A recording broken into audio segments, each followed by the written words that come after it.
The number of people receiving private or home tuition has increased by more than 30% and is worth more than £2 billion. That's according to a government report. And here in York, one tutor has experienced this firsthand. Tutor Doctor provides one-to-one teaching services in students' homes and in schools around York and the surrounding area. We tutor all ages. Our youngest students are primary school students. We tutor through GCSE, A-level and even university students. We also have some adult students who are returning to education to improve their circumstances.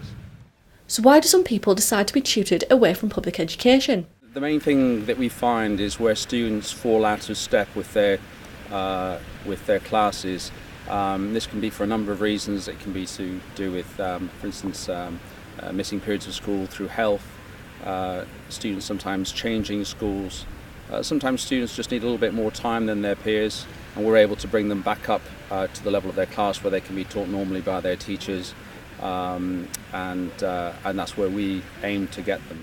With tutoring being a subject that not many people talk about, some feel that there may be a stigma around the topic. I think there can be a stigma around being home tutored, and this is unfortunate because in my experience virtually no student who requires tutoring has any fault at all. But what do the people of York think to it all?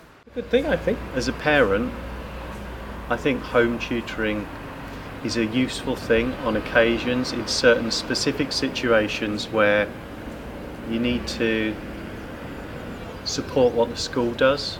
I think that's a legacy of the thing being set up by a lot of people from Oxford and Cambridge, where tutoring, one-to-one tutoring, seems to be the gold standard. Yeah, I think it's okay. I think there should be some choice in what you learn, but I suppose perhaps there needs to be some sort of oversight in terms of how does that feed into qualifications and for university. So how can we make it that these children don't lose out if the decision has been made for them? And I imagine it's usually the parents that make such decisions.